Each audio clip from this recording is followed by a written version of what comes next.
Bien, voilà, on est mardi. contre-jour, C'est pas grave, c'est pas grave. Bonjour, on est mardi, on est à Pauvray, conférence de presse. Bon, il est 9h10. Manifestement, les journalistes ne sont pas intéressés par nos conférences de presse, donc c'est pas grave, on va faire comme si, pour nos internautes, c'est eux qui nous admireront aujourd'hui.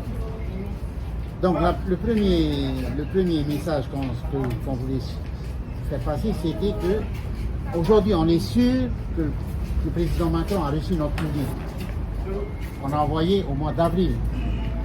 On vient de recevoir le récépissé d'accusé de réception. Et donc on sait qu'il a reçu, donc il va lire notre courrier ou ses adjoints vont lire notre courrier. Donc on a rencontré le directeur de la CPS aussi. Et à notre grand étonnement, le directeur nous a dit qu'il n'était pas au courant du tout lorsque un dossier d'indemnisation des victimes des essais nucléaires était abouti, était accepté par le CIVIN. Lui, il n'est pas partie prenante dedans, et donc il ne sait pas qui est indemnisé et qui ne l'est pas. Il ne cherche pas à savoir. Donc. Ben, je ne sais pas s'il ne cherche pas à savoir ou quoi, mais toujours est-il qu'il ne fait pas partie de ceux qui sont dans la... Il n'est pas partie prenante. Donc à partir de là, le SDILAF a souhaité demander au président Macron, ça fait partie du courrier, que nos internautes vont trouver sur notre page Facebook, qu'au moins les personnes qui ont été indemnisées par le CIVIN, c'est-à-dire les personnes qu'on a reconnues qu'elles ont été malades d'une maladie radio-induite par la bombe, au moins que ces personnes-là soient indemnisées et que la CPS puisse demander le remboursement des sommes qui ont été engagées pour soigner la personne. Ça va faire certainement moins de 100 milliards, c'est sûr, mais ça va faire quand même quelques milliards si l'État accepte de respecter sa parole, parce que l'État a donné une parole. Je vais rembourser la CPS à chaque fois que j'aurai la preuve que la personne a bien été contaminée. Or, quelle meilleure preuve que la personne a été contaminée que le CIVIN, il indemnise cette personne-là. Ça veut dire que le CIVIN reconnaît cette personne est malade d'une maladie radioactive. Ensuite, il y avait une deuxième demande qu'on présente au président Macron, c'est la prise en charge par l'État du CHPF. Le CHPF nous coûte de l'ordre entre 20 et 25 milliards par an. Et dans ces 20 à 25 milliards-là, la CPS met une somme dedans qu'on va estimer entre 15 et 20 milliards. Cette somme-là, elle vient des régimes maladie du RNS, du RSPF et du RGS. Chaque régime paye en fonction de son importance, et bien sûr la plus grande partie du paiement de la CPS au CHPF, ça vient du RGS. C'est le RGS qui est le plus important des régimes à la CPS. Et on pense que demain, le nombre de malades d'un cancer ciblé par la loi Morin va augmenter. Et on se pose la question, mais on est de plus en plus sûr peut-être, même si on n'a pas vraiment la preuve formelle, que ces maladies se transmettent de génération en génération. Ça veut dire que nos enfants ou nos petits-enfants aujourd'hui peuvent avoir un cancer demain dû aux essais. Donc ça va faire exploser le CHPF et on n'aura plus les moyens de vivre. Et donc notre demande, c'est que les 20-25 milliards du CHPF soient pris en charge par l'État, même si on sait que la protection sociale et la santé, c'est une compétence territoriale. Mais l'État peut aussi assumer, ça a été dit, l'État doit assumer les conséquences sanitaires, économiques, sociales et environnementales des essais. Ensuite, la troisième chose que nous demandons, que le SDILAF demande au président Macron, c'est de modifier la loi Morin. Nous, on a un spécialiste parmi nous, c'est Michel Aracino, qui nous dit depuis le début que la loi Morin a été faite pour les anciens travailleurs de l'Algérie. Il y a eu des Français, il y a eu des Algériens aussi. En Algérie, il y a eu que, on avait dit 17 essais. Il n'y a que 17 essais. Donc, je ne sais pas si c'est pas 4 essais souterrains et 13 essais aériens. Et la décision a été prise ensuite de changer de pays. Et la France a cherché un pays pouvant accueillir les essais comme l'Algérie. Et ben, ils sont arrivés au Tombouctou.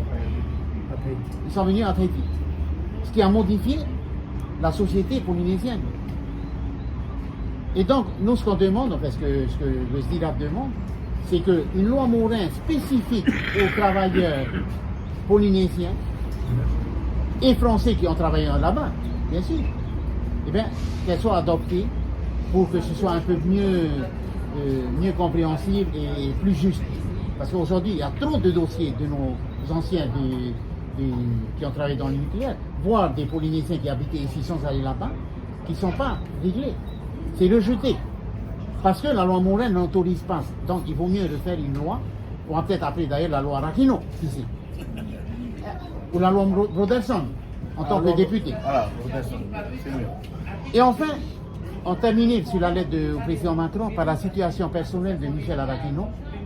Tout le monde le sait, mais j'aimerais bien un jour qu'on fasse une vidéo rien qu'avec lui pour qu'il nous parle de sa vie. Tout à fait d'accord. Parce que Michel a fait beaucoup de choses dans sa vie. Et notamment, il a participé aux travaux à Montrouge et son gâteau. Voilà.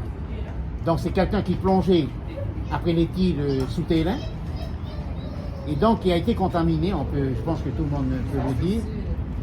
Et c'est celui qui, à notre sens, au sens du SDILAF, qui comprend le mieux le problème des anciens travailleurs du CEP, mais également des travailleurs, enfin des Polynésiens qui ont été atteints ici. Bonjour.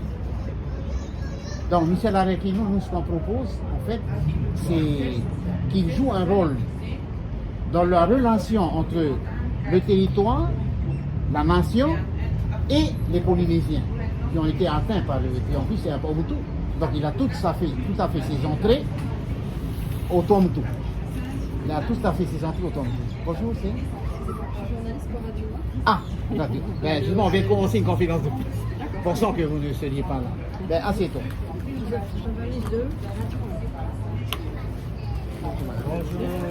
Et donc, ce courrier-là, on est sûr aujourd'hui que le président Macron l'a reçu, puisqu'on a reçu le relevé, l'accusé de réception. Et donc, on attend une réponse.